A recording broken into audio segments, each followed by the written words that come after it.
Okay, let me do a little let's do a little check-in. How are we feeling? Are we feeling better than we were in the first unit? A little bit, not quite as like, oh, this is discombobulated. Or are we like, I'm still like, woo. Anyone still like, woo?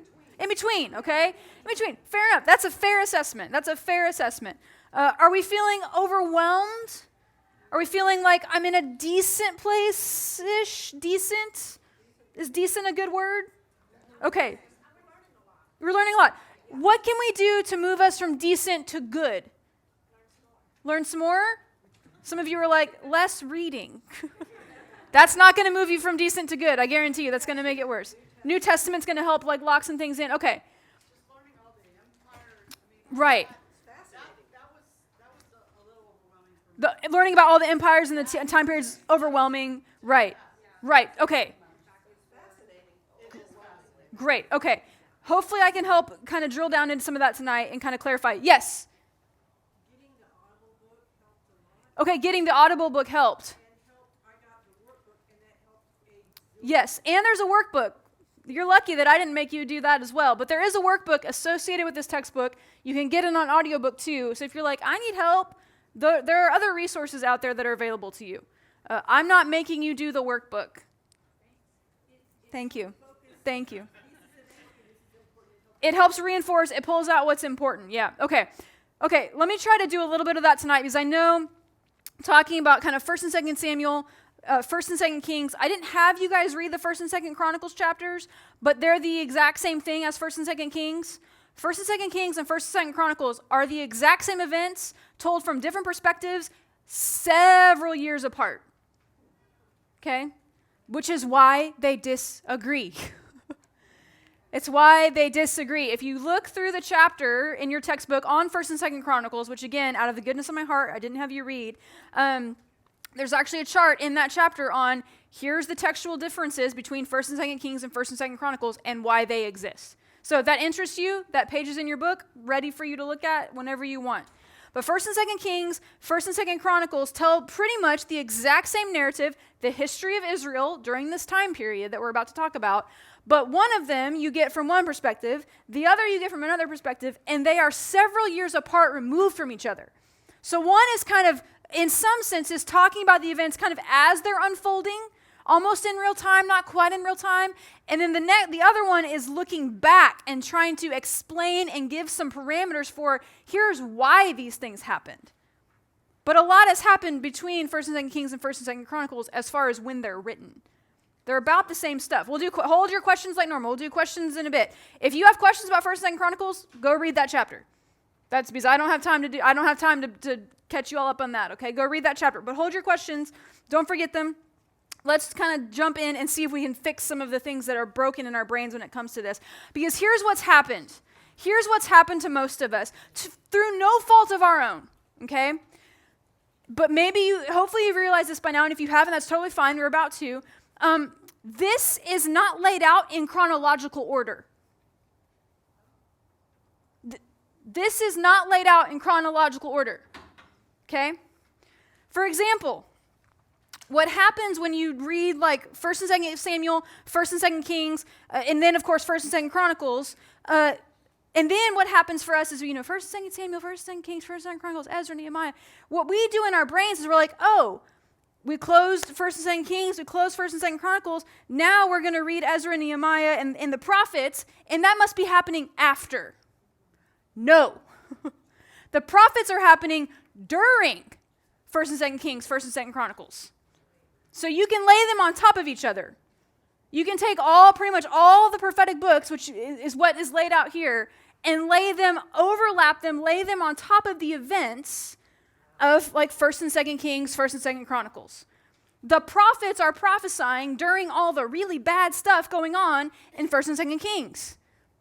That's what they're prophesying about. That's what they're calling to action. That's what they're calling like forward, is the actions of the kings in that time period. But a lot of us just have not been taught, and so we don't know, and that's no one's fault. We just think because it's a book that it's in chronological order, and it's not.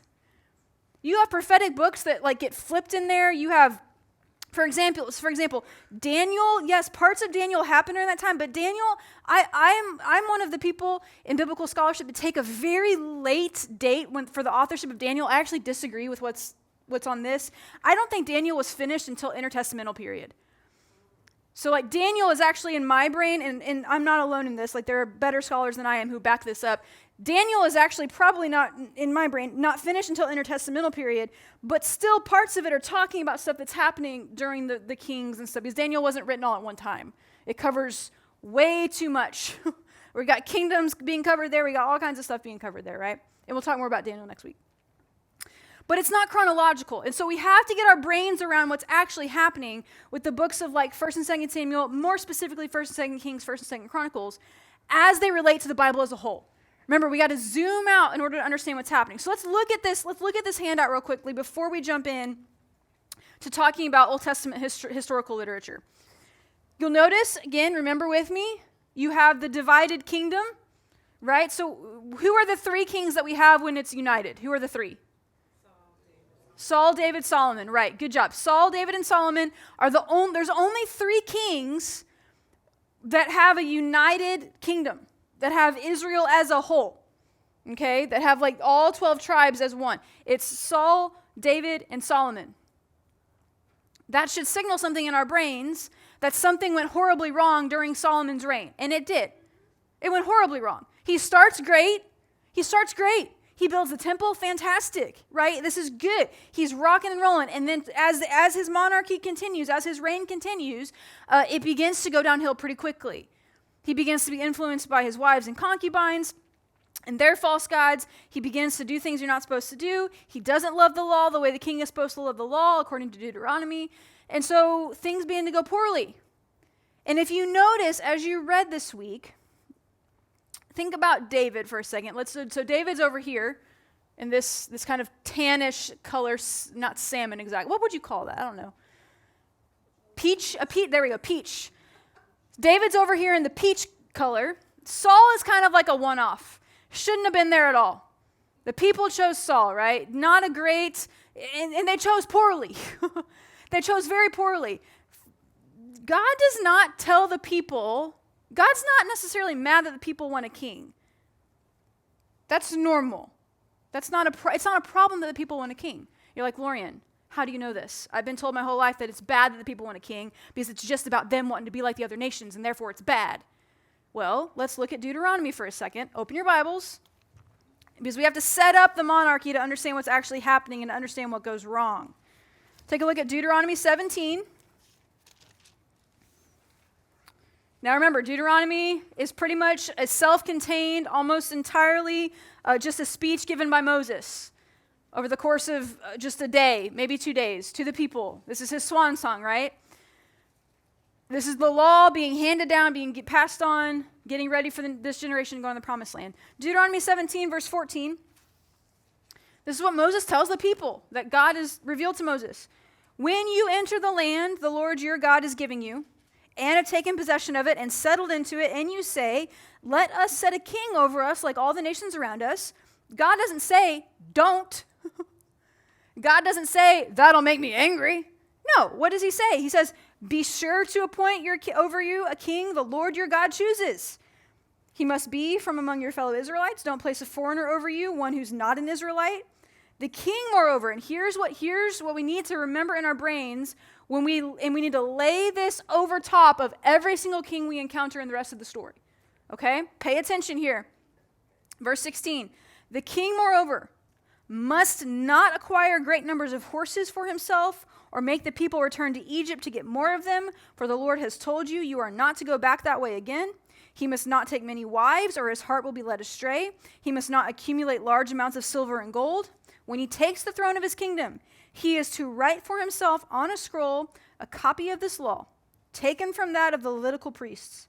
It is to be with him, and he is to read it all the days of his life so that he may learn to revere the Lord his God and follow carefully all the words of the law and these decrees, and not consider himself better than his fellow Israelites and turn from the law to the right or to the left. Then he and his descendants will reign a long time over his kingdom in Israel. So, a few things here. One, the king is not supposed to amass a great army. That's what it means when it says don't get a bunch of horses. That's ancient Near Eastern talk for don't have a big army, okay? Because what does a big army do? What does it do to the person in charge of that big army? America! We spend billions on it and it just goes to our heads and we feel safe. It amazes me. Anyways, yeah, it goes to your head when you have that much power. So the king, don't get a bunch of horses. You don't need that. You don't need a large standing army.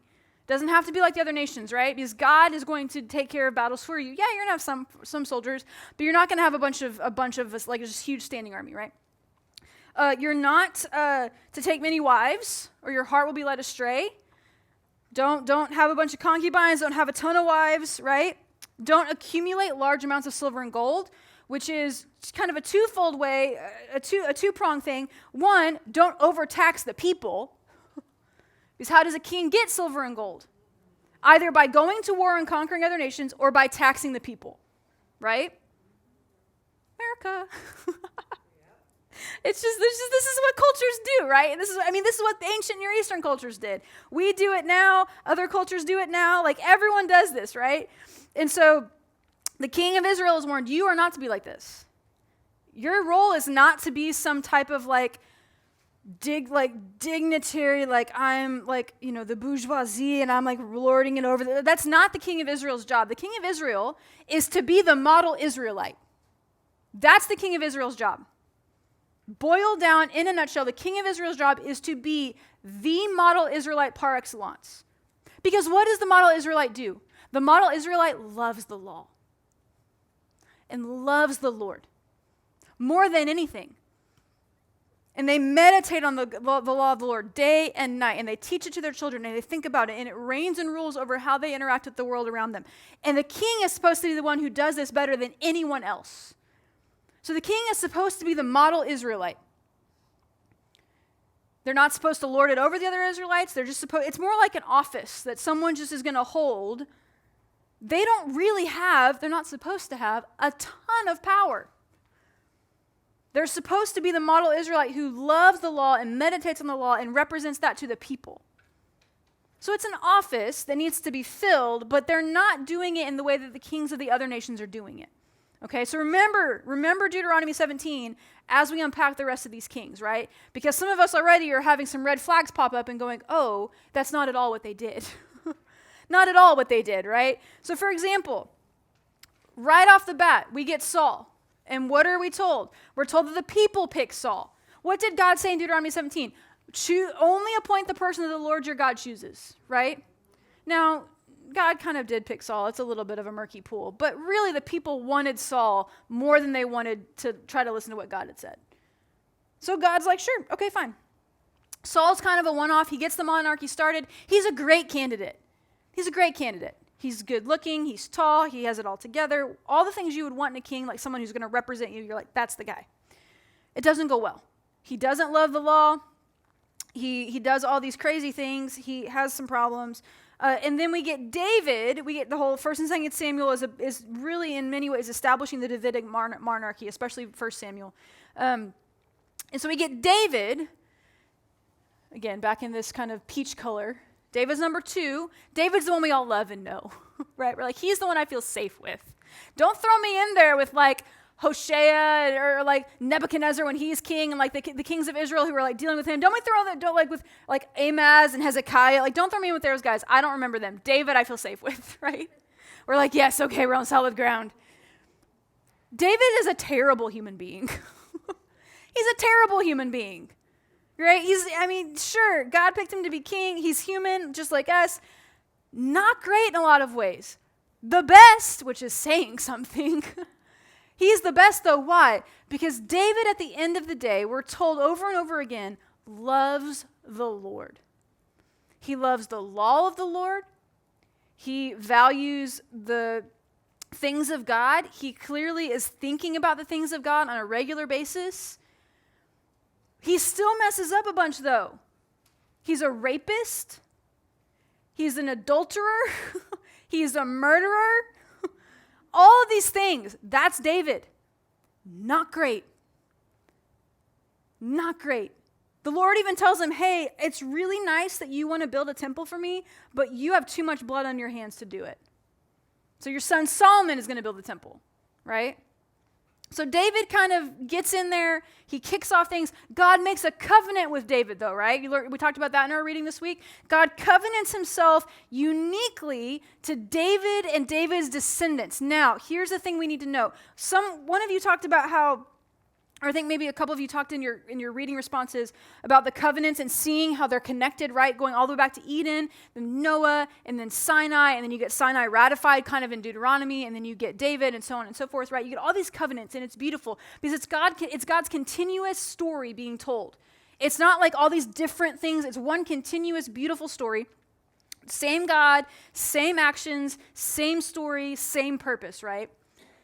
And then some of you were like, they're getting narrower. And to a certain extent, yes, but they're always for the sake of the world. And again, remember with me, the Davidic covenant is made with David's household because David is the king. And what is the king supposed to be? The model Israelite. They are to represent Israel both to God and then figuratively speaking to the world. So God's covenant with David and David's household is not for the exclusion. It's not narrowing in on one person for the exclusion of everyone else. It's saying, you are the one through whom all of the world will be blessed, just like Abraham was. It's not like narrowing it down for the exclusion of other people. Like, that's not the story of the covenants. That's not the story of God, right? It is zeroing in on a person or a place or a people and saying, I somehow am going to uniquely use you, right, to bless the world, which is exactly what we get through the Davidic covenant in line, really. Okay, so David, then you get Solomon, right? Now, David, what we begin to see happening is things like, just like God said, you begin to see things like idol worship kind of creep in, especially Solomon. You see a lot of the ramifications of sexual sin from David, right? Not only is he a rapist, but the child that was conceived as an act of that dies. And then he has a bunch of other children because he has a bunch of wives and he has all these kids. And then when you have a bunch of wives and you have a bunch of kids and you're the king, they start fighting about who's going to be your heir. Right? That's the problem. It's not that God's going like, don't have a bunch of wives because, although that's a lot of work. It's like, it's just like, no, don't, because what's going to happen is that it's going to destabilize the monarchy. It's practical. It is purely practical. You need an heir and a spare, and that's it. Right? You need an heir and a spare, and that's it. You don't need 10 of them battling it out and killing each other over the monarchy, which is exactly what happens to David. His own kids try to usurp him because it's destabilized and no one knows exactly who's going to be in charge because it's a mess because he has so many kids from so many different wives. It destabilizes the monarchy, which is not what you want in a monarchy. It's not what you want in any form of government. You don't want it to be destabilized, right? So, really, if you want to get crazy, go read about like Absalom and like all these crazy kids that David had. Wild times, bad news bears in a lot of ways, okay? Not great at all. Eventually, we get Solomon, right? Solomon, okay, again, we feel relatively safe with Solomon. Like, he was wise, the whole like cutting the baby in half thing, dark, but wisdom, right? We're like, okay, I can roll with that. It's dark. And there's not a doubt in my mind that he would not have gone through with it either. Like, that man was like, he knew what he was about, right? He builds the temple, which is great and glorious and huge, and sacrifices happen for days, and it's filled with the presence of God. It's fantastic. He institutes that for Israel, which is just huge for their way of life. And then, like I said earlier, it just begins to go downhill. He begins taking wives from other nations. He has concubines. He starts worshiping other gods. He starts trying to appease all the wrong people. And then again, because the sins of the father will be on the sins of the son as well, you have a lot of sexual problems, a lot of sexual sin. And then again, you have a destabilized monarchy with Solomon. You have a destabilization of what's supposed to happen with a succession plan. It's not clear. That's one of the things that leads to some of the problems that we have with the divided kingdom, right? Okay, let me pause right there in the kind of narrative, in the timeline here. Look at page 211 in your book.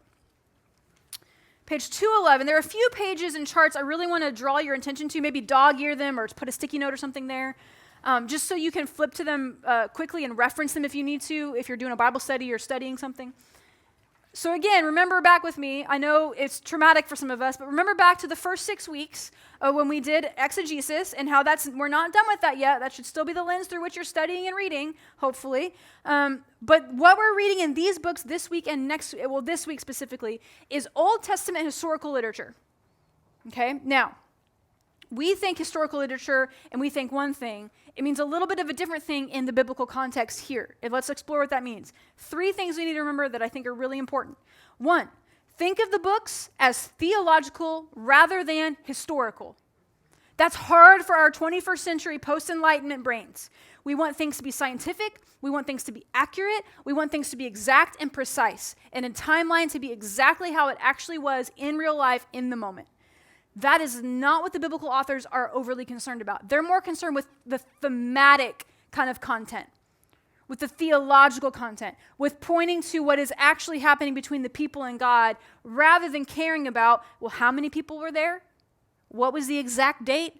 What was the exact order that happened in? That's not their big concern. Their big concern is theological, not historical in the way we as 21st century readers think of the word historical. Okay? Good thing to remember as we go through this. 2, remember that the main focus of the literature is God and his covenant, not people or events. Let me unpack that a little bit because I think this is really important for us. Most of our interactions, for most of us, our interactions with the Bible have been episodic.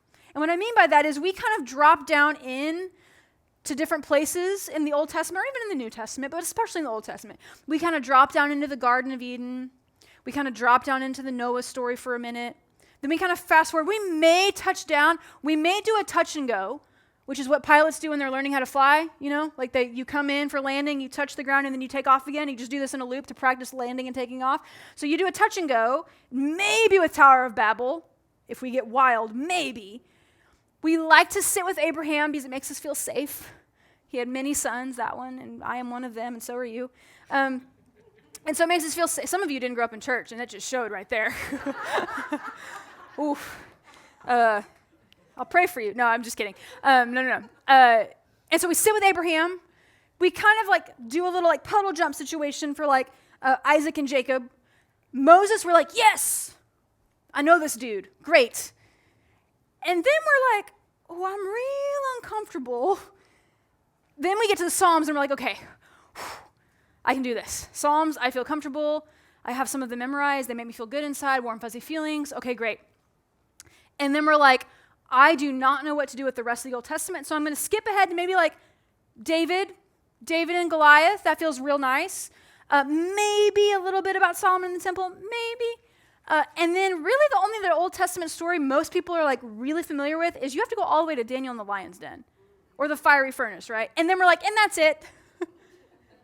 So for most of us, our encounter with the Old Testament has been episodic. We kind of drop down into stories and characters that feel comfortable or safe for us rather than trying to understand the narrative as a whole and what's actually happening. So this point right here, remember that the main focus of the literature is God and his covenant, not individual people or events, not those little episodes that we want to jump down into. We need to connect the big story of the Old Testament and then into the New Testament as well with the story of God and his covenants, which are his actions and his agreements with human beings. That's a fancy way of saying that. That is the thrust of what's happening, not what we've mostly have been taught to do, which is kind of drop down into different points. We need to get better at zooming out rather than zooming in. We do need to be good at zooming in, for sure. Historical context, cultural context, that kind of stuff. But for most of us, to zoom out like this is probably a little bit more helpful for right now.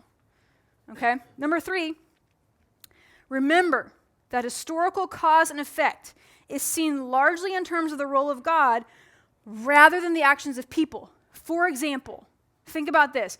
Why does the Old Testament say the people of Israel went into exile? Does the Old Testament say it's because Assyria and Babylon were bigger and stronger than them and overtook them? No. It says because God handed them over. Because God left them. God's protection left them because of the covenantal ramifications. If you read Leviticus, the covenantal curses come on them, which is the last one is really God's Spirit leaving. So again, the historical cause and effect in the Old Testament historical books is seen largely in terms of the role of God rather than through like a historical lens. If you ask historians, why was the Israel in the north in 722 BCE overtaken by Assyria? They're going to tell you something along the lines of, this is very truncated, well, because they went to war and these things were happening sociopolitically and Assyria was just bigger and they took them over. They're not going to tell you because God's Spirit left Israel. Again, what lens are these stories being told through? Good to know when we approach Old Testament historical literature, which is exactly what these books are, okay? Okay, so you get Solomon, then the kingdom divides. This is important. Let's get this in our brains. You have Israel in the north. You have Judah in the south. How many tribes are with Israel? 12. Nope. 10. How many tribes are with Judah in the south? 2. So the 10 and 2. So the Israel in the north is bigger. Way bigger. Way bigger. Right? Which one has, now granted, this is a little bit of a loaded question, which one has worse kings overall? North. The north, great. South, why? Why is that? The Davidic line is in the south. The Davidic line is in the south. Now, they're not all that great, let's be honest. Like, they got some rough kings up in there. But the Davidic bloodline runs through Judah, not through Israel. Again, Israel's in the north, Judah's in the south. Okay?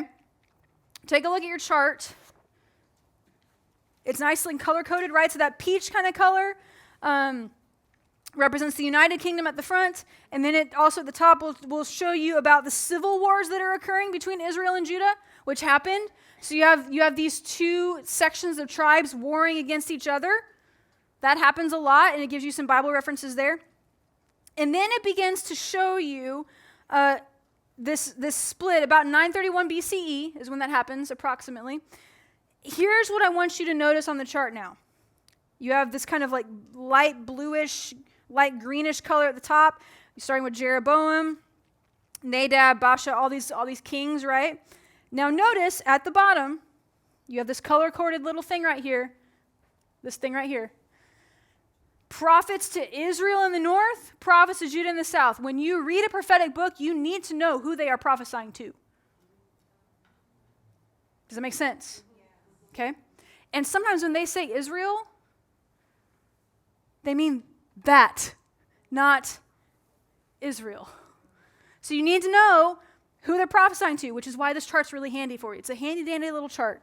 Put it in your handy-dandy little notebook, right? Some of you didn't watch Blue's Clues growing up either. Wow. You have kids, you have grandkids, you have nieces, nephews, people make social commentary all the time. I didn't watch Blue's Clues. I was too old for it. But I have friends with kids. So anyways, okay, take a look real quickly because let's get this in our brains. Prophets like Isaiah, Micah, Jeremiah, predominantly written for and about southern Judah. Okay? Prophets like Elijah and Elisha, so the events of books like 1st and 2nd Kings, where their stories are woven into there, that's northern tribes. Okay? They are prophets to the north, not to the south. Okay? Hosea, same thing, to the north, not to the south. Daniel and Ezekiel, again, I go for a later dating of Daniel that wouldn't even be on this chart in many ways. But parts of Daniel take place during that 70-year captivity when when Judah, the south, gets put into captivity from Babylon. Remember, that's in so this chart says 586. Most scholars are going to get them dating it at 587 BCE. That's when the second temple is destroyed.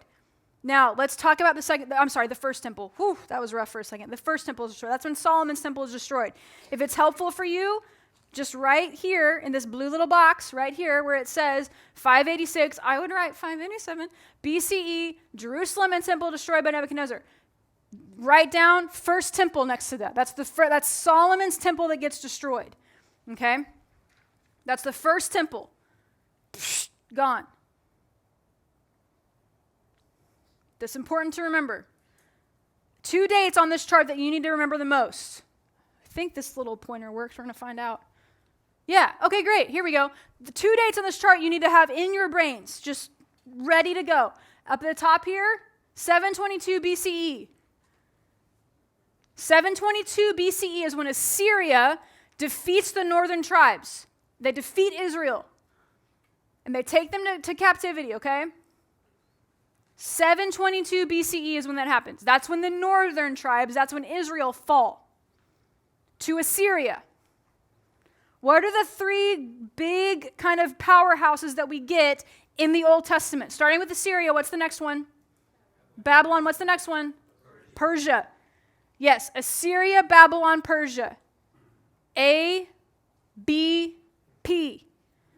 Figure out a way to remember that. ABP, ABP, ABP, Assyria, Babylon, Persia.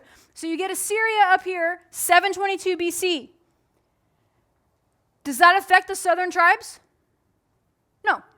No. The northern tribes get taken into captivity, not the south. The south still has a monarchy that's still reigning and ruling. They're still functioning down here.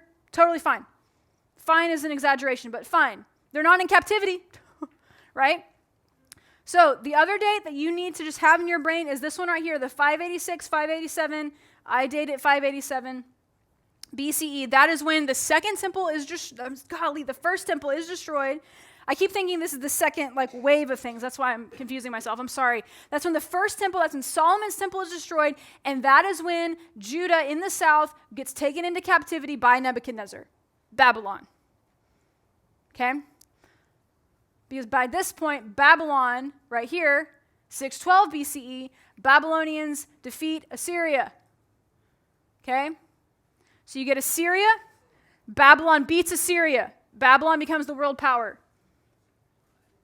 And then they come in, they lay siege to Jerusalem for quite some time, and then they take the people from Judah into captivity. That lasts about 70-ish years. Some scholars say just a little bit more. And then you start getting the temple being rebuilt. You get Ezra, Nehemiah type stuff, okay? That's the main thing. 722 BCE, northern tribes, Assyria. 587, 586 BCE, first temple is destroyed. Judah, the southern kingdom, Babylon, okay? We need to have that in our brains. Not only that, we also, again, this is why this chart is super helpful. When you read the Bible, you need to know, especially when you read the prophetic books, you need to know who the prophet is prophesying to, the north or the south, sometimes a little bit of both. Sometimes we get a little bit of a cocktail, not often. And then when approximately is this happening? Now, the other thing we have to just, again, there's dates are hard this far back, okay? Some of these are pretty much set in stone, literally, like it's documented across multiple cultures. But again, some of these dates for some of these prophets, we're kind of estimating that this is about when they were based on the kings that they're referencing in their prophetic books.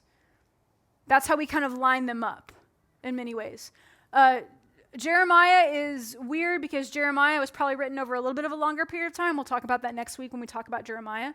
But you need to know, based on the color coordination here, hey, I'm going to read Hosea, northern, Elijah and Elisha, their whole stories. They don't have books named after them, but their whole stories, they're neoclassical. They're classical prophets. They don't have books named after them. They're to the north, okay? Pay attention when you read the prophetic books, which is why your textbook will help kind of guide you if you want to do a study on Ezekiel, which is a crazy book. Pay attention to what's going on, right? Now, no one in their right mind, no one is expecting you to remember all the different kings. Don't even try to go there. That way lies madness. I can't even remember all the kings. Especially if you ask me, well, was this a southern or a northern king? I can't remember. I have to look at my chart. I have to look at the chart because I will forget. Now, if you open the chart, you will notice this right here. This is the exact same thing in a different format because sometimes you need to see it differently, okay? And basically what this is, these two just stack on top of each other like this. So line up the colors between the two pages. You might have to undo the staple. but they stack on top of each other. So it's one continuous, like long piece of paper, if that makes sense, right? Okay, so let's look at this because this just lays it out a little bit differently and it's helpful. Because it shows you that kind of blue column, king of Judah, blue column next to it, prophet to Judah. The kind of peachy color next to that, prophet to Israel, king of Israel. So it shows you where and when, which prophet, first of all, which section, north or south, they're connected to, and then approximately what king's reign they are prophesying during. Does that make sense? Okay? It's just a different way of the first chart. It's laid out differently. It's a little bit easier to kind of do a quick look. Okay? So let's take a look at a little bit of this real quick.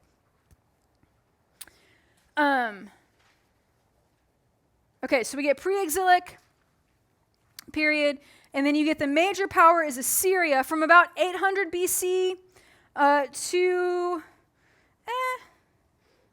6, thereabouts. You get it between 620 and 610. The exact date's on the other one, but then you get Babylon, right?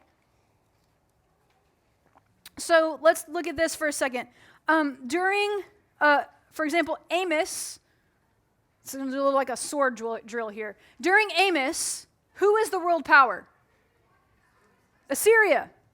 It's on that first page. Amos is one of the peach kind of colored ones. Now, is Amos a prophet to Judah or Israel? Israel. Great. Okay. So when we read Amos, we need to remember, okay, this is pretty early on. Babylonian exile and captivity have not happened for the south yet.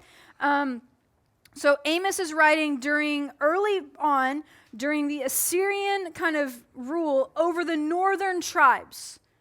Remember, when it says king of Israel at the top there in that peachy color, it means the 10 tribes in the north. Israel does not mean the whole 12 anymore. It just means the north, the 10 tribes, right?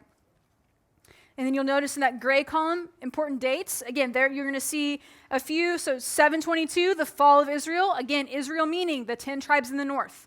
This is hard for us to remember in our brains sometimes, so that's why I'm saying it so much. It's because I forget that sometimes. When I go to read, I'm like, Israel, of course, that's the 12 tribes. No, it's not. Not here. Okay, it's a little bit tricky. So 722, fall of Israel, if it helps you to write, hey, that's the 10 northern tribes, then write, hey, that's the 10 northern tribes. 612 is when Babylon defeats Assyria. Again, we're moving from world power to world power, just as history is wont to do. It's important to remember Assyria, Babylon, Persia. So Assyria gets defeated by Babylon. Babylon becomes the big world power. We feel a little bit more comfortable with Babylon than we do with Assyria because oftentimes if we've read a prophetic book, it's probably one during the Babylonian captivity in the south or but when Judah gets taken in the south. We're more comfortable with those books than we are with like Amos, Hosea. We're like, Jonah, we're like, okay, Jonah's weird though. Jonah's kind of in a class of its own because it just kind of takes place elsewhere.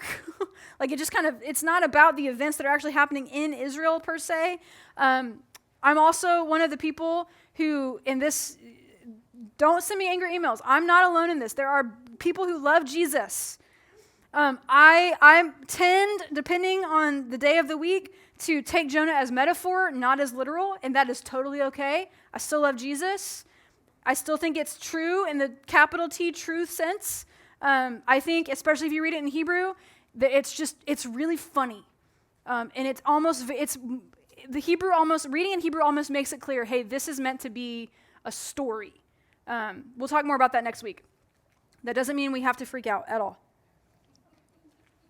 I promise you it's okay. Okay, a few other things. Take a look on the second page of this. Now, notice that 600 BCE, you get the pre-exilic and the exilic period. And then you start slipping into the exile because remember, 587, 586 BCE is when Nebuchadnezzar invades Judah, and then the temple is destroyed, and then they're taken into captivity. The reason I'm repeating this so many times is because we have to get these dates in our brains. If you walk away from anything Old Testament history, you need to know these things. So I'm going to repeat them over and over again. The temple is destroyed. Jerusalem is destroyed. They're carted off to exile in Babylon. This is where we get things like part of Daniel, Ezekiel, Jeremiah. That's why Jeremiah is so bleak. Jeremiah kind of straddles the pre-exilic and post-exilic period, and that's why it's so bleak. Because Jeremiah is like, here's what's going to happen. Oh, and now it's happened. There's a reason he's called the weeping prophet. Right? He laments over Judah. He laments over the tribes. He laments over their just messed upness, right? So that's why Jeremiah is called the weeping prophet. Because he just weeps, and that boy has a rough go of it. He has a rough go of it. It doesn't go well. Isaiah is the other big prophet, right? The one we like to talk about a lot. We know more about Isaiah than maybe other ones. Is Isaiah pre or post-exilic? Pre-exilic. He's on the first page. Pre-exilic. Is he north or south? South. We'll talk more about Isaiah and Jeremiah next week specifically, but just in your brains, remember, hey, FYI. And then kind of tuck away in your brain the idea that Isaiah, the book of Isaiah, takes place over a long period of time. Like maybe longer than one person could be alive. We'll talk about that next week. But Isaiah covers the reign of 3 different monarchs. 3 different monarchs. Jeremiah, you get 4, but they're kind of like compressed down on each other because they don't reign very long. Jeremiah is also very long in and of itself. Okay, take a look at the second page, the gray column, these important dates. Let's get a few other things in our brain here.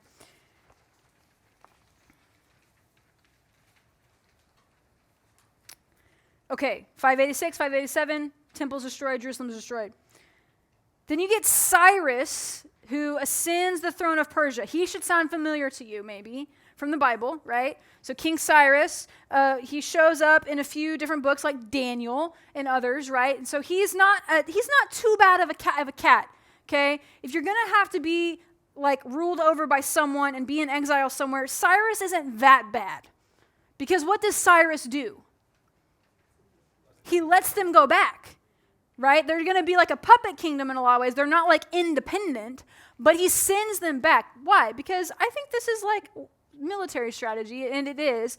It's good to not just have a bunch of desolate towns that you are over. It's good if you have those places flourishing. It's good if you have those places like fortified.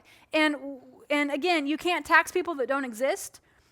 Right? So if you send them back to their home and they start like growing and prospering and there's grain and there's fruit and there's all these things, you can tax that.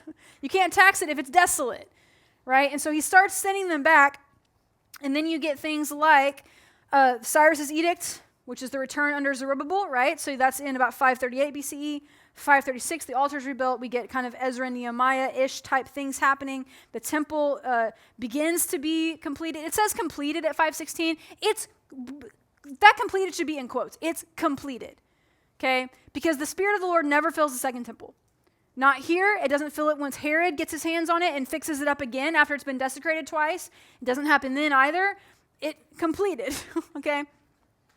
Xerxes becomes king of Persia, and then you get Esther. That's where Esther happens. So Esther is quite late in the history of the Old Testament, right? So think about this with me. Esther doesn't happen until 479 BCE-ish. And again, that's a little bit of an approximation to be sure, but thereabouts. So Esther is after all of the prophets.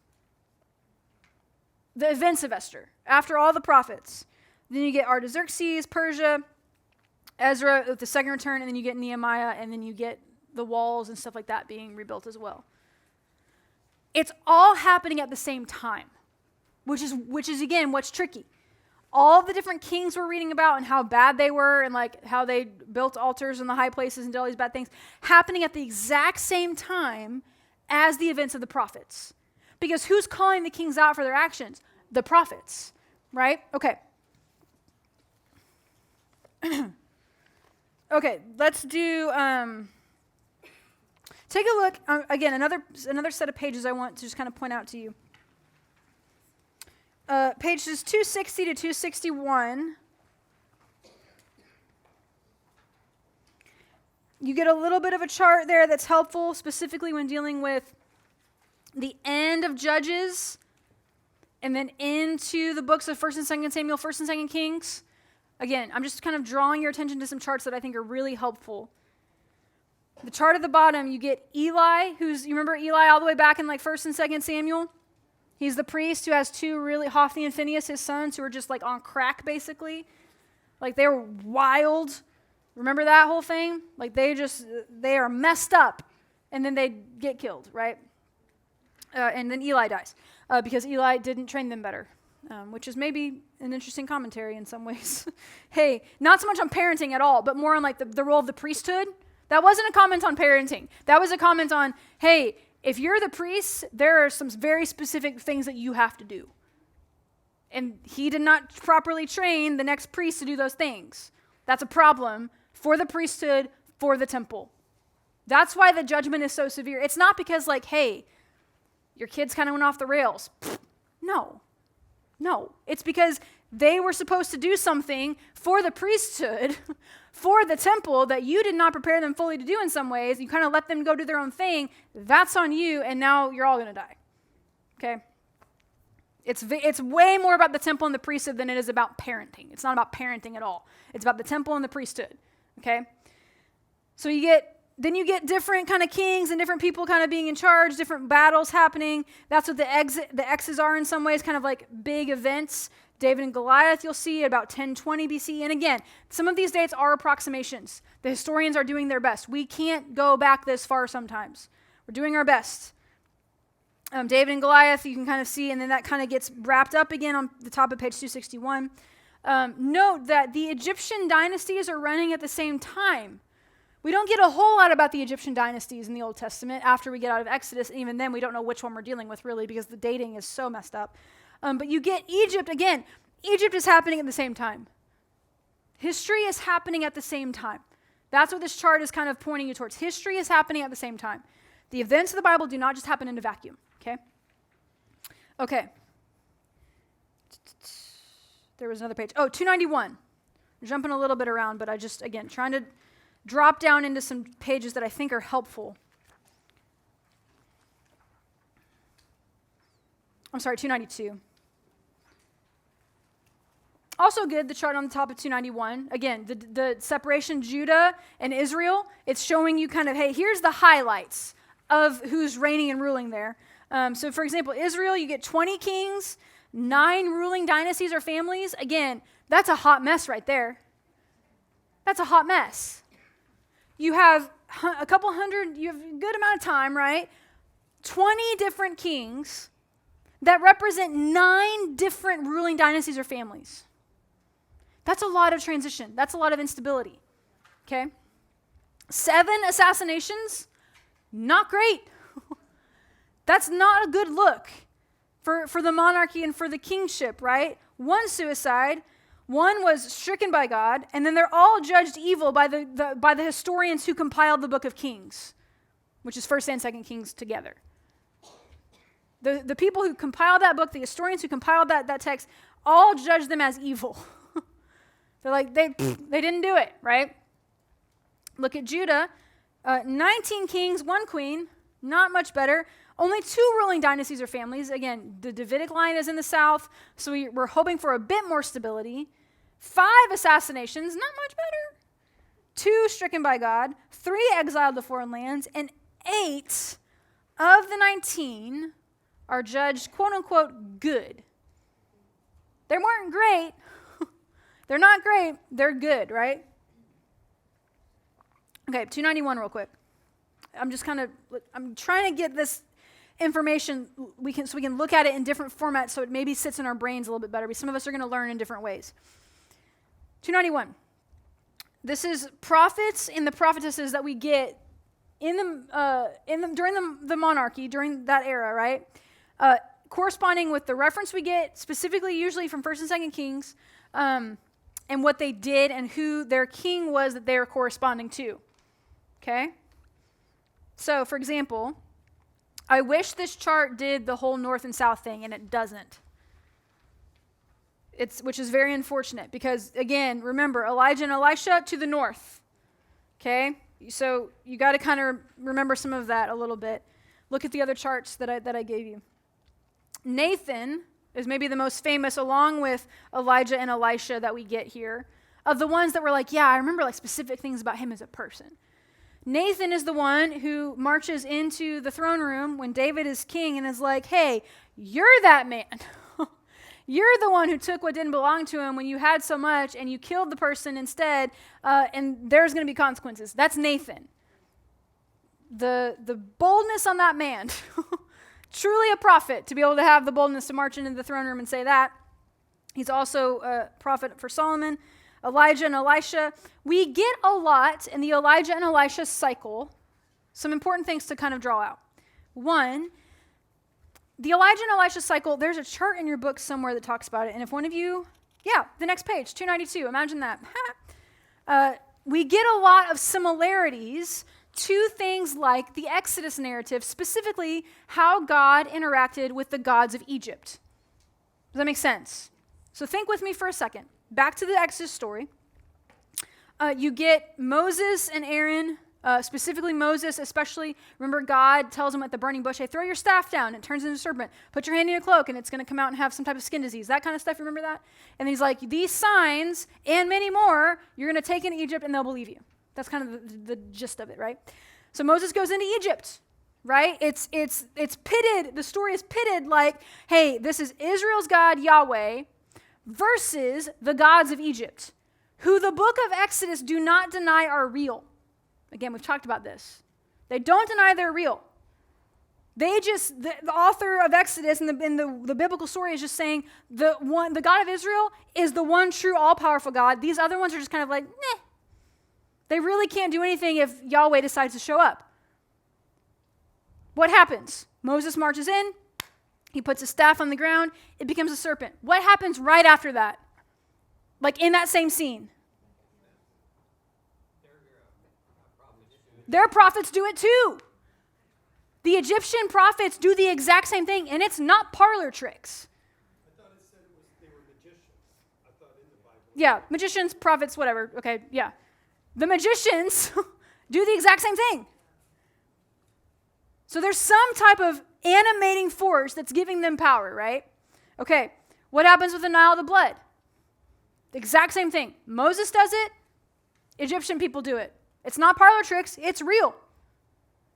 Fast forward, remember that in our brains. But then ultimately what happens? God kind of reigns and rules over all of that and is like, okay, your little G gods aren't worth much.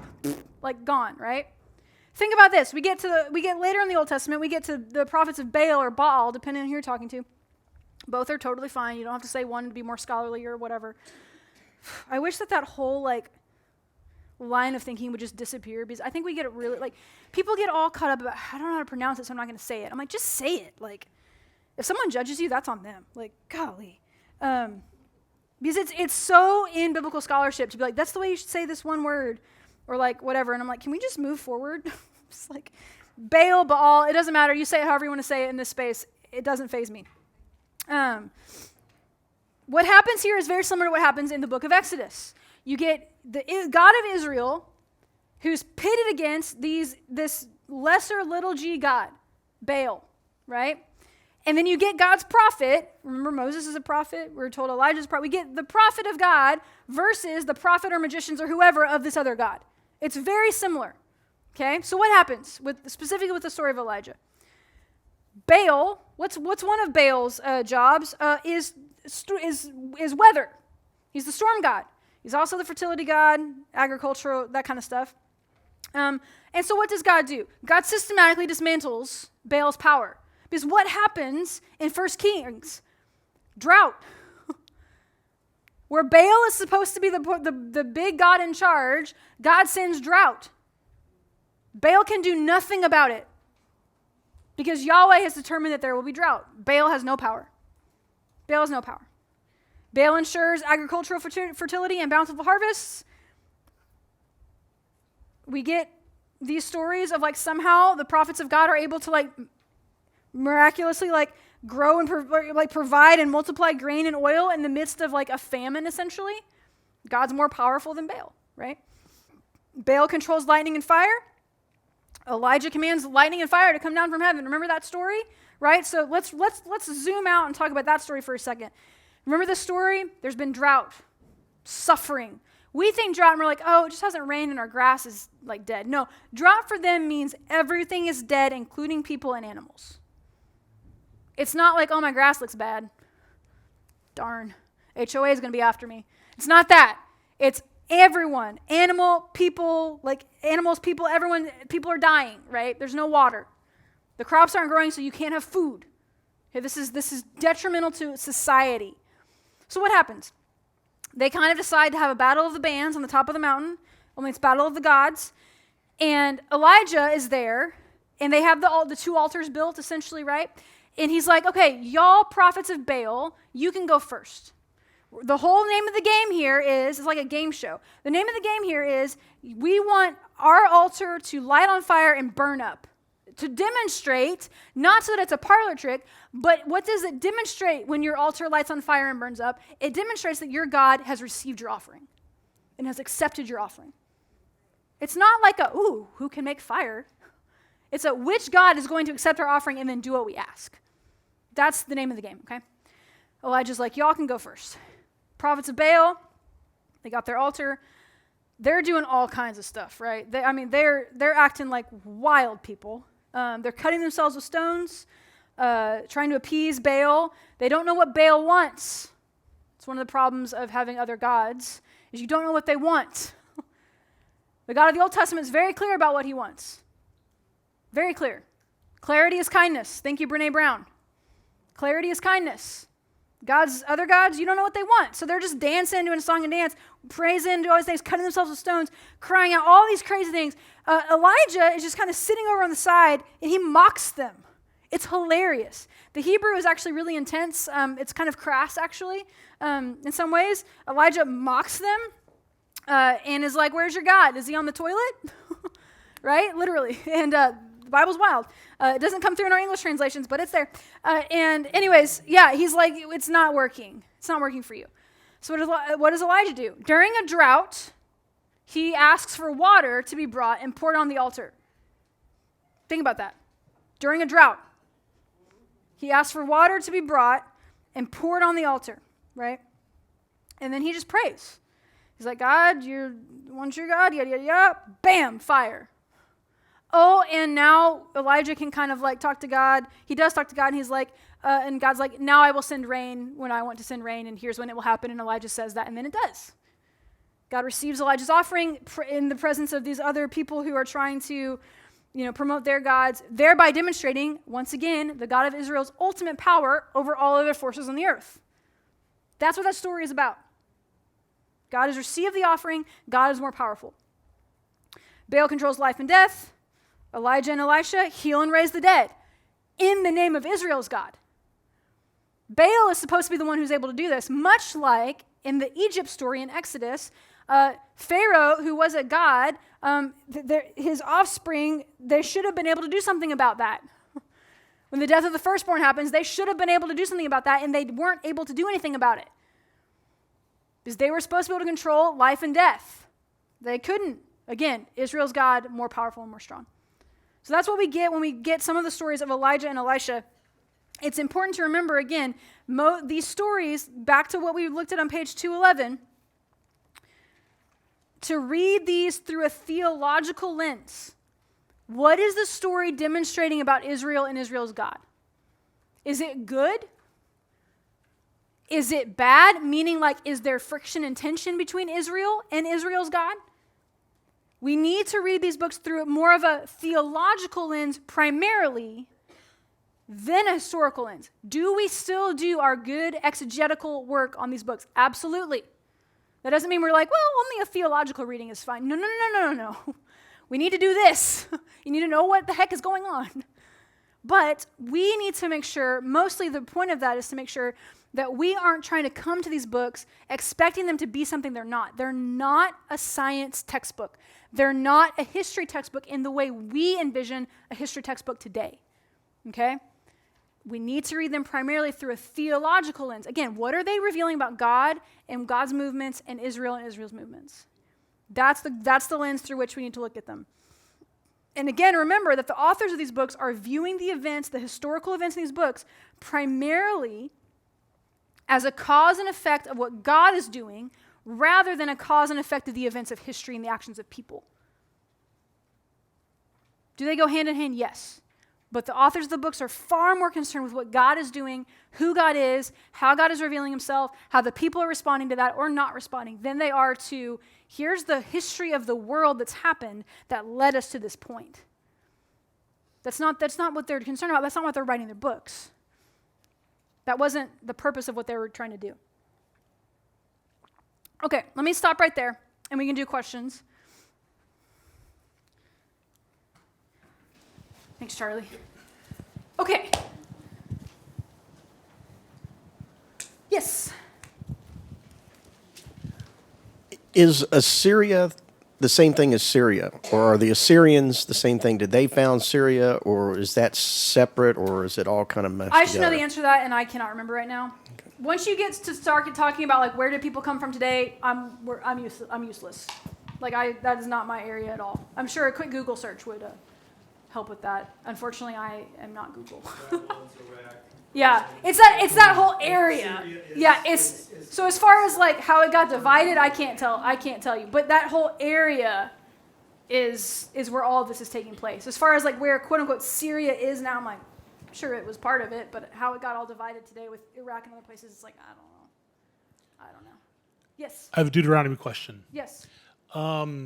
So why is the assignment of a king in the book of Deuteronomy when there seems to have been a huge time gap between when Deuteronomy started being written to when Israel actually got a king? Was that like a precedent that was set before but wasn't enacted? Yes, because the beginning of that passage in Deuteronomy 17 is God, because remember, Deuteronomy is taking place on the edge of the promised land, right? They are about to go into the promised land, and that the introduction of that in Deuteronomy 17 says, God says, when you get into the promised land in, 3 months, and you kind of get settled in, about a year, you're probably going to want a king, so here's what you should do, right? And then remember with me, I think your book talked about this, like the Deuteronomist history and stuff like that. Deuteronomy, in its final form that we have, was not put together until much later. They didn't have like a final form of Deuteronomy marching into the promised land, right? That came like probably during the monarchical period. But that it's prescribed with when you get into the promised land, you're going to want a king. Here's how you do it, even though you're not ready for that yet. Yeah.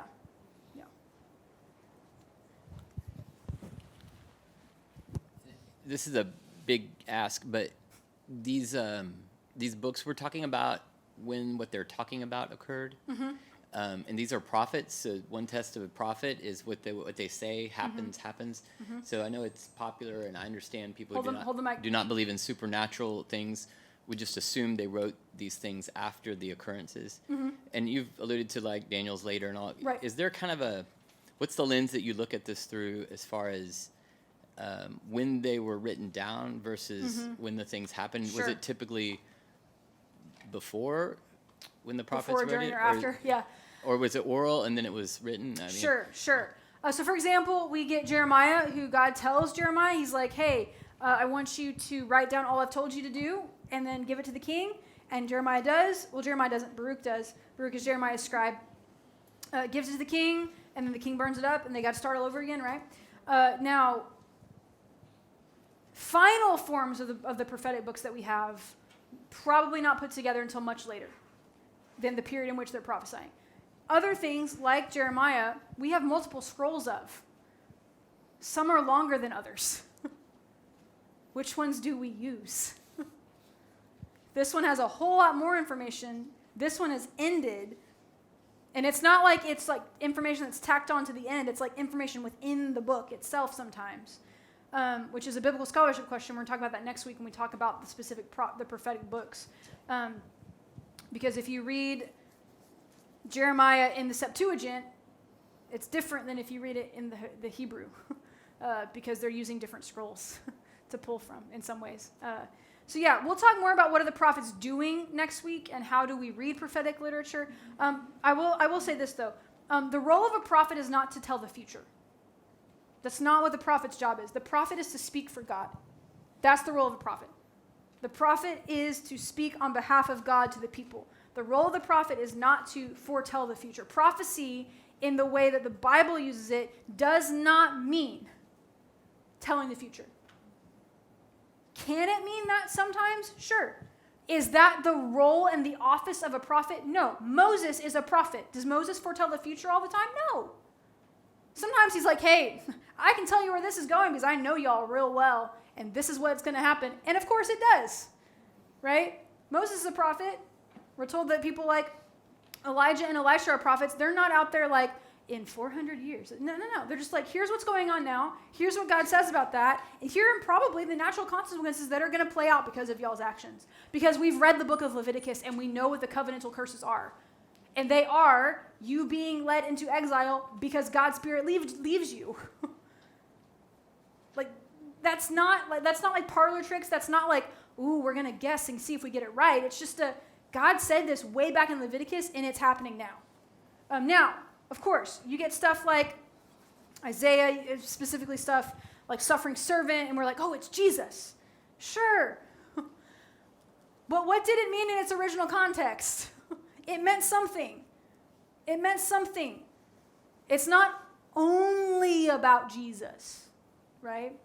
Now, there are people who disagree with that. In some ways, the author of 1 Peter disagrees with that because in the book of 1 Peter, in the first chapter, he says something, and he says, hey, all the prophets were prophesying about Jesus, and that's all they were ever doing, essentially is what the author of 1 Peter says.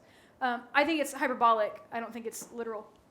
But yeah, so the prophetic books have to mean something to their original audiences. Okay? Like, they mean something to the people to which they were written, about which the time they were written.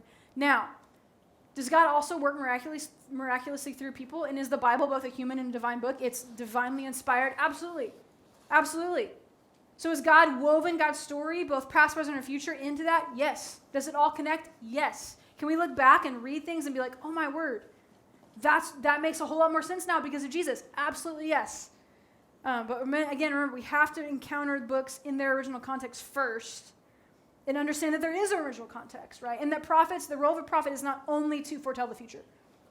That's not their job. We've kind of misconstrued that. The role of the prophet is to speak for God.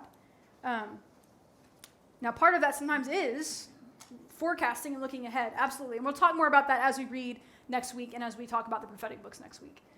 Because the story of God is connected and it's unified and it's beautiful. And we're told that Scripture is God-breathed, right? And somehow God has woven God's story into all of that, pointing us to Jesus, pointing us to what's happening in the New Testament. So, yeah. Okay, what else? Yes.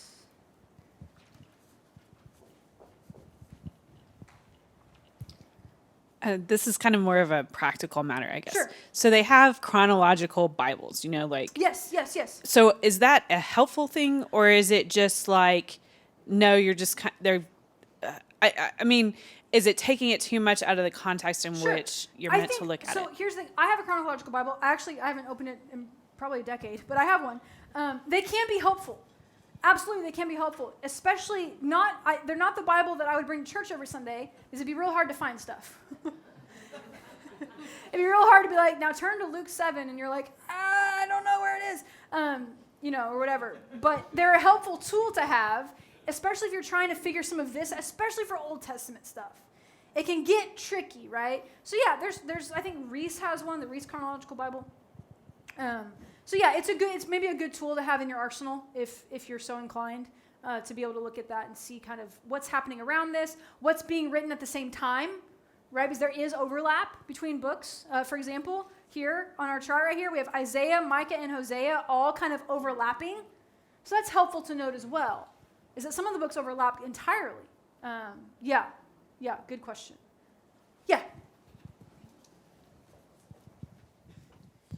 Well, you already said it was hard to relate things to today, so I'll try to do a little bit of both. But Sure. So the 10 tribes of Israel, those are the lost tribes north, yes. of Israel, right? Yes. And is it safe to say that at the time of the New Testament, those were all Samaritans? It depends on who you ask, and this is a hotly debated topic in biblical scholarship. So yes, they do absolutely. I think one of the charts actually even mentions that. Yes, right here. the land is repopulated with Samaritans. So Samaritans kind of, there's not ever a nice way to say this. They're multi-ethnic. Right. They're mixed. They're kind of a hodgepodge situation. So yes, it's a hotly debated topic in biblical scholarship, exactly what's happening with the 10 tribes, where they are, who they are. One thing that is agreed upon, though, is that is where we get Samaritans from, Right. in a certain sense. Yes. Right, Yes, but yes. it's kind of all 10 tribes It's all all mixed 10 up. kind of all And- out there, yeah. And yeah. the today thing, and Yes. and this is just, we can just like cocktail talk or whatever you want to call Mm-hmm. it. So the Middle East is really, the people of the Bible are kind of throughout the Middle East. Yes, all over. What's the right word I'm thinking of?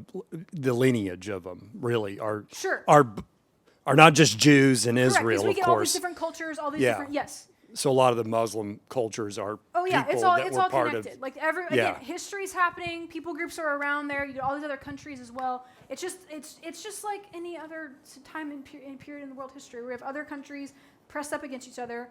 There's fluidity. It's moving, especially back then when people are fighting and like wars and land is being decided, and you have all these different tribes and people groups moving around and immigrating and vice versa and whatnot. So it's all a little bit kind of like it flows in and out of itself in some ways. Yeah. A question about the 12 tribes. I mean, the Levites, were they in both the north and the south? When we say that they're they were the priests, and they were a tribe, and in the south you had Judah and Benjamin, and if there's 10 tribes in the north, is that like the half tribes, or why do we say there's 10 in the north? What do we say about the Levites? What do we say about the Levites? Great question that I wish I had a better answer to. I need to ask some people. Here's the thing that I will say about that, and I'll try to get a little bit more of a concrete answer than I'm able to do off the cuff right now. The temples in the south. Temples in the south. Now, the Levites function and have roles outside of the temple. Because remember, they're helping with judicial cases across the tribes. They're spread out across the tribes. They're not all huddled around the temple all the time, right? They're spread out to help with judicial things, to help with making sure the law is known. But the temple's in the south, so you're going to have maybe, more than likely, a larger contingency of Levites in the south than you do in the north, although the north is larger, so you're trying to figure that out. They can be assumed to be everywhere because, again, they're not huddled in the south by the temple. They're dispersed among the people, right? So you kind of get them a little bit all over. I wish I had a little bit more of a concrete, better answer to that question because it's a really good question. I will try to do a little bit of digging and get a better, I'm sure someone's written on this, and I need to look into that. Good question. Good question. Two parts. Wasn't part of Manasseh ended up being part of the South also? I have no idea. Okay. I can't remember. There's stuff that I know that I'm like, I Okay. can't remember. Okay. I don't remember. I mean, so you get it. Here's the thing. It depends on where you're reading in the Bible what the 12 tribes are. Okay. Okay. Which is a little bit tricky because sometimes you get Ephraim and Manasseh added because Joseph doesn't become a tribe, but then you lose another tribe. So it's like, it depends on where you read in the Bible what the 12 tribes actually are. Because it depends on who's writing and what time they're writing and that kind of stuff. So I don't remember. Considering the fact that it's only Judah and Benjamin in the south, Ephraim and Manasseh kind of north, maybe. I can't remember. Okay. Well, the other thing too with the Levites, they had no property. Correct. That's So why that mean like that's Yep. like you're saying their property. Okay. Anything else? Yes. When I think you've addressed this in a past class, Sure. but the gods of Egypt, Right. Horus, Isis, et al., and Right, then right. you have the Persian and Baal and all that. They were real entities, correct? Sure. Demonic, but Great question. Yes, yes. There seem to be behind these names of Baal or Isis or Osiris or whatever, there seem to actually be some type of like worldly demonic power. Moses calls them demons in Deuteronomy in the Septuagint, which is the Greek translation.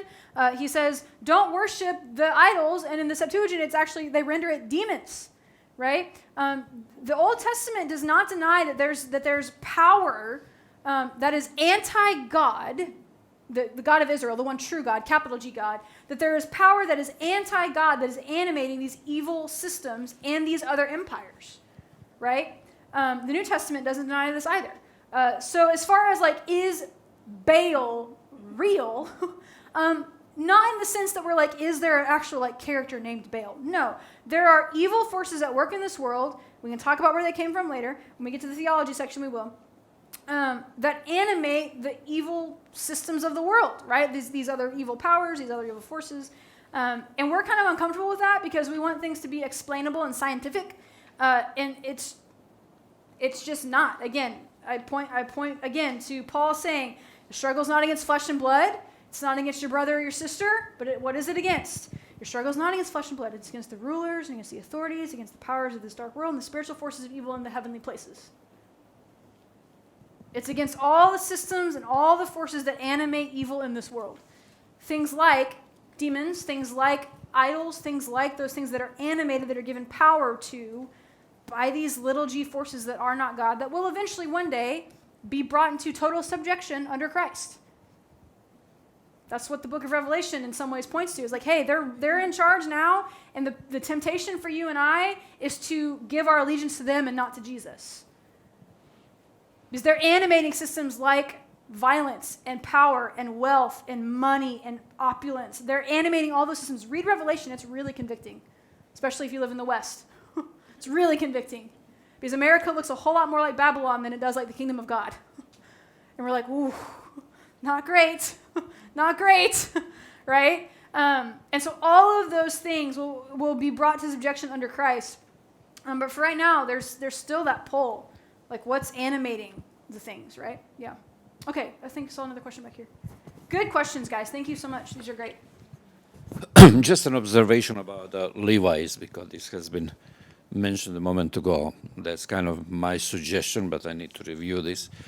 When the division happened, regardless of the fact that with the kingdom of Judah, they were going up and down, but there was this tendency, and there is a reflection on kings, that half of them were, say, good, and they went through several seasons of reforms, trying to go back to the true service to their Yahweh. Right. So this would reflect also on the priestly service and Levitical service, Yes. that this whole thing was much more alive and had a continuation through this part of the history of Judah. While when we go to the North Kingdom, there was this tendency from the beginning to be different. Yes. So it doesn't take very long when Baal is introduced and all of this, and deliberate activity against getting rid of anything that represents Yes. the actual service around the temple Right. and the priestly service. Yes. So this would definitely then squash, even if there was a presence of the people who are from Levitical order, put them in the background or make them quiet They or don't have kill a job them to off. do anymore. Yes. Exactly, So that yeah. was just a little comment. Yeah, they kind of are out of a job in some senses, especially in the north, because the northern tribes don't care about what the Levites have to say. Because the Levites are the purporters of the law, and they're supposed to be enforcing the law and helping people love the law. And the whole reason we have the 10 tribes in the north is because they don't want to love the law. Sure, there are Levites there, but they're not working. They're not doing their thing because no one wants to hear their thing. You actually have kings in the north who are actively setting up altars and high places to these other gods to try to appease the people. Right? It's very like Aaron and the golden calf. Like it's like we're trying to appease the people, and so we're going to do these crazy things and set up altars and high places to other gods so that we can be our own people, so that we can have our own kind of flavor of things, right? Okay, we got about 10 minutes left. Let me run through one more thing that's really important for us to remember as we talk about the monarchy and as we talk about exile and as we talk about prophets next week. And that is the role of two things. In the biblical story, especially Old Testament and into the New Testament, to be sure, we cannot overemphasize the role and the importance of the land, of the promised land, of Canaan, okay? Really, this is simplified and truncated to the max, but in the land good, not in the land bad. When we are in the land, not always, because sometimes we're tempted to worship other gods, even in the land, but to be in the land is better than to be in exile, okay? So the land, especially when you read books like Deuteronomy, or even when you start getting into stuff about exile, the land almost becomes a character in the drama, right? Are they in the land or are they out of the land? Which is why the return from exile is so important, to be back in the land, because only in the land do we have the temple. That's the other thing. So it's the land and the temple. Two, like, again, they almost become like characters in the drama. Good in the land, bad outside the land. I think Michelle's lecture on Joshua and Judges talks about that a little bit from a few weeks ago. It's good to be in the land. And again, bad things can still happen in the land, i.e., we see idolatry, we see all these things. But it's better to be in the land. The purpose of the people is to be in the land in many ways, rather than to be in exile outside of the land. Because they're in exile outside of the land, something has gone horrifically wrong. Right? And then, of course, in the land also means near the temple. It means to inhabit the same space, the same land, to be in proximity to the temple, which Paul talked about last week and how important it is.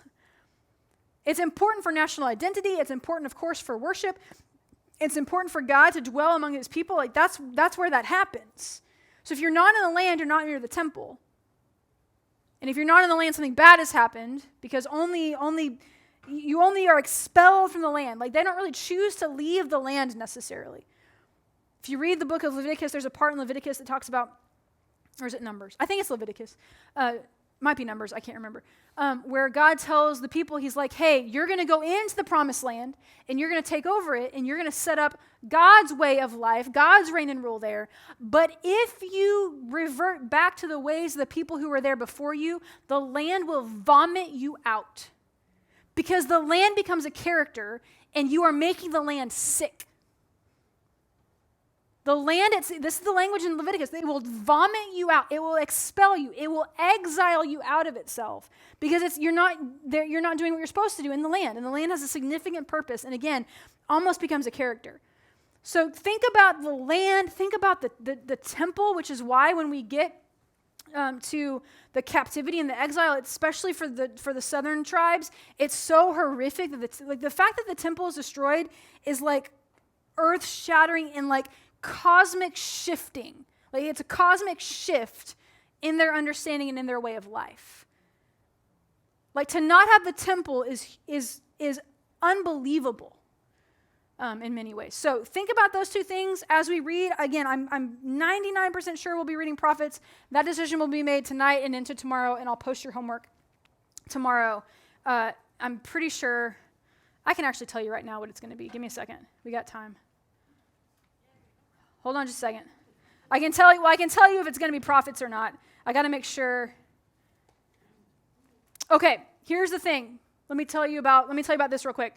Right now, as we speak, there's another class going on called Theology's Big Story. That's a 6-week kind of mini class. Lee and Clay have been teaching that. I have been not having to teach that because I'm teaching this, but next week my card has come due.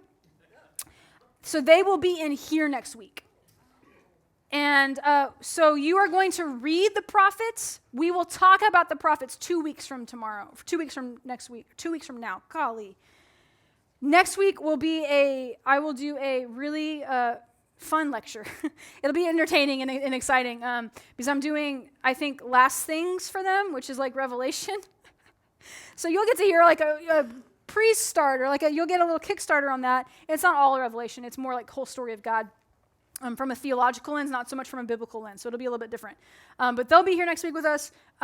Still come. We still have this. I still have stuff for you guys to do. But that's that. Any questions about that? So we'll have normal class next week is what I'm saying. Normal class. Because I think they're only with us for an hour. So I'll start prophets next week. That's the plan. Because I think they're only with us for an hour. So, okay. Yeah, Marcia? So they're all going to come here. Yep, with us. But I think they only go till 8. Okay. So they'll leave us, and then I'll start prophets. If that's my plan. That's my plan.